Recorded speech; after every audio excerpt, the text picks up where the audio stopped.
Want to see more cool videos on our channel? We do, so press this bell and enable to send notifications. Not every mansion is a palatial 25-room estate. Some are designed with more eclectic tastes in mind. And while they're still amazingly comfortable places to live, any visitor will likely be more interested in the architecture than the couches and beds. Here are the 10 most bizarre mansions in the world. You've heard about rising water levels and melting ice caps, but what can you do about it? You could prepare for a nomadic waterworld lifestyle, but since that involves drinking your own filtered urine, you probably shouldn't.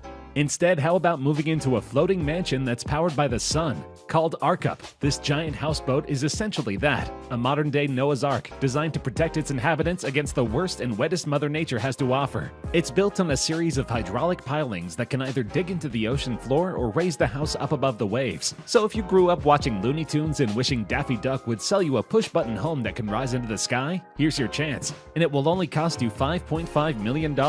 It's not just for vanity's sake, though. The ability to raise your home higher and higher would prove mighty helpful as sea levels rise ever higher as well. Some climate experts predict sea levels could rise by as much as 7 feet come 2100, particularly in places like South Florida, where the Arkup was designed and is currently docked. If that happens, living in a place that can rise with the tide will prove mighty helpful indeed. Plus, its super sturdy windows are resistant to hurricane winds of up to 155 miles per hour. If climate change affects our waters as much as experts say it will, life-threatening hurricanes are likely to be commonplace soon enough. If the Arkup can handle that, then it's worth every penny. When you're a billionaire, you can get away with just about any housing design you have in mind. Many prefer normal-looking mega mansions, but then there's Vladislav Dorinin, the Russian CEO of Aman Resorts. He decided one day that he would like to live in a giant spaceship, and so he had it built. You certainly can't fault the guy for a lack of imagination. Doronin's 28,500 square foot mansion is described on its architect's website as fluid geometries emerging from the landscape and remaining partially embedded within the hillside. Apparently, it's not professional enough to just say our client lives in an Imperial Star Destroyer from Star Wars.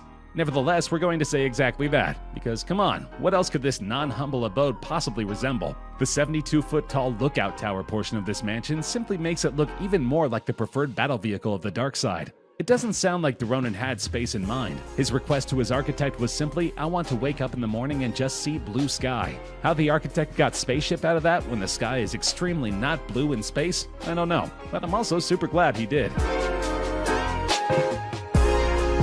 As beautiful as many mansions are, they can suffer from monochrome patterns and an overall sameness. Not so in El Alto, Bolivia, where a local architect set out to create the most colorful, charismatic mansions he could imagine, and he most certainly delivered. Architect Freddy Mamani Silvestre's mansions are popularly called cohetillos, which is Bolivian for spaceships. One look at them and you'll see why. Each home is covered in dozens of crazy colors, non-traditional window shapes, bizarre rooftops, and unpredictable patterns. They truly do look like spaceships, or maybe a castle run by an alien overlord.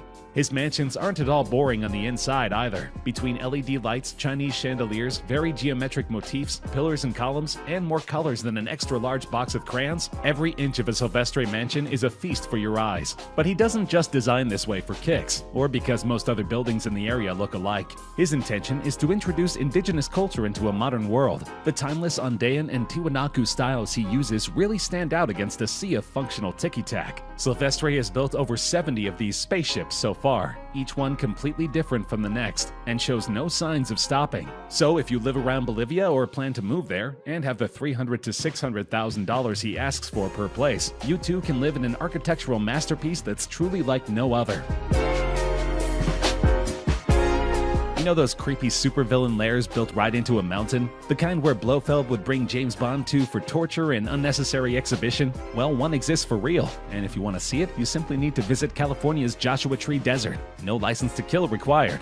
Designed in 1988 but not truly finished until the early 2000s, this 4,600 square foot mansion, officially called the Desert House, looks like it was carved right from the mountain. Its copper walls and roofs look almost exactly like stone slabs, and the roofs jut out far beyond the house itself, providing plenty of cool shade for its inhabitants. From a bird's eye view, it may be difficult to even see a house there at all. The designer's goal was to make the house seem like an organic part of the desert. So mission accomplished. Plus, since the home stands on 10 acres of land, your only neighbors are miles of Joshua Tree Desert. You'll be free to carry out all your evil schemes in absolute privacy.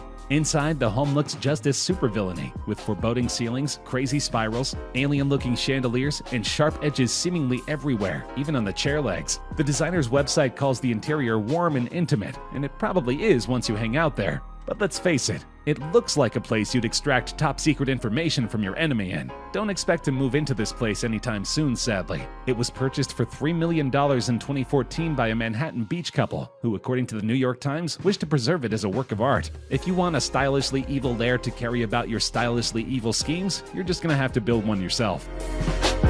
Technically, the Seuss Tower isn't finished, not that Wiedner minds. He sees the mansion as less a place to live and more a poem to the sky. In other words, don't expect him to place it on the market anytime soon. But maybe you could convince him otherwise. I will pay $1 million.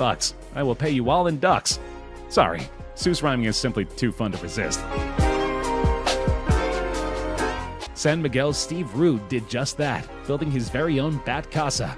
It's a 2-story home with the Batman symbol displayed prominently out front. 1,500 square foot mini mansion looks like something out of an art gallery, with wavy white walls that simultaneously melt into one another and attempt to pull itself apart like cheese in a mozzarella stick. This bizarre aesthetic continues as you venture inside. Everything looks like it was fused together, with strange shapes, curves, and hundreds of sculpted branches twisting and dancing together to form a living space unlike any other. It almost looks like you're living in a plaster jungle, no more so than when you're sleeping in a bed built right into the plaster. In that sense, it does seem like you're living in a grand cave, though not the kind that would attract glum martial artists dressed like bats. The Bat Casa is so unique it's become a local landmark, and you can stay there too, albeit briefly. While the Bat Casa is not on the market, you can rent it out for around $90 per night on average. For a place with 3 bedrooms, 2 baths, and the craziest aesthetic this side of an abstract art gallery, that's a downright bargain. Living in the mountains is hard. Living near a mountain, however, inside a luxury mansion over 100 feet in the sky, surrounded by trees with no nosy neighbors, is both easy and desirable. Officially known as the Pausolaro House, many call this 10-story estate the Falcon's Nest instead, and for good reason. It features living quarters that reach up to 124 feet in the air, a 2,000 square foot solarium that looks like a nest, and a tower atop that might as well be a majestic falcon. Set against a backdrop that includes the 6,500-foot Thumb Butte Mountain, living here is essentially like living inside a movie. The Falcon's current owners are asking for $1.5 million, which is a fair chunk of change, but whoever pays that much is getting some primo living space, with 6,200 square feet that includes 3 bedrooms and 4 bathrooms, not to mention a main floor with a 360-degree view of the Arizona wilderness below. Plus, the simple fact that you're living in a stylish version of Dr. Wily's Skull Castle, if the Falcon imagery isn't your thing, makes everything extra worth it. Well, the genius architects behind the Sunset Beach Water Tower in Orange County, California beg to differ. They turned a musty old water tower into a legitimately luxurious spot to live. The 87-foot-high PCH water tower was once a regular old tower that stored upwards of 75,000 gallons of water at a time. That's more than 300 tons. But in the late 1970s, all the water went elsewhere, and the tower just stood there by its lonesome, watching over us like a forgotten Greek god. That is, until the 80s, when some investors decided to revamp it into a cozy private home. They later sold it to a retired fire chief named Gerald Wallace for $800,000. He then attempted to flip it for up to $8 million. He ultimately settled for $1.5 million, meaning that he still made money on the deal, especially considering he had been renting the place out for a mere $4,000 per week. The inhabitants of this tower get a lot for their $1.5 million. Despite looking exactly like a water tower on the outside, inside you'll find 2,800 square feet of living space. This includes 3 bedrooms, a 145-gallon aquarium, and a party room featuring a fire pit that you can mechanically lift up when it's time to dance. Plus, the view of Sunset Beach simply can't be beaten. Unlike Yakko, Wacko, and Dot, you won't feel stuck inside this place. Instead, you'll feel like a monarch, looking down on your subjects while enjoying all the finest parts of life.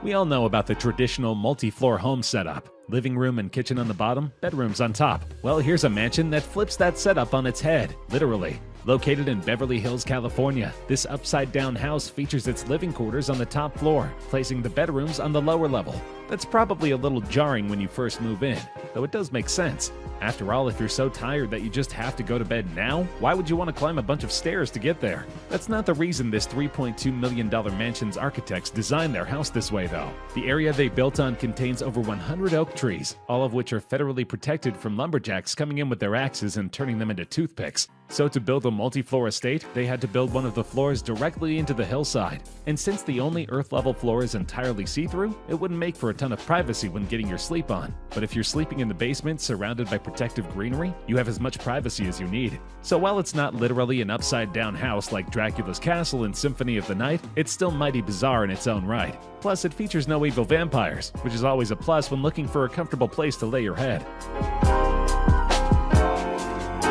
Living in a spaceship is one thing, but living in a giant battery is quite another. But that's about the only way to describe Germany's Heliotrope, both in shape and function. This 48-foot-high mansion is literally battery-shaped, but its circular setup isn't just designed to be cool. The Heliotrope actually rotates, though unlike those novelty restaurants that make it hard for those with motion sickness to enjoy their sandwich, it doesn't do so every day and only rotates 180 degrees. Adding to that, it's solar-powered, and its rotation follows the sun. It faces the sun during the cooler months and turns its insulated back to the star during the hot times. This means that at all times, the Heliotrope is appropriately absorbing solar energy. It actually produces more energy than it uses, making it the first home in history to do so. Sadly, 25 years after it was built, it remains one of the few homes that do.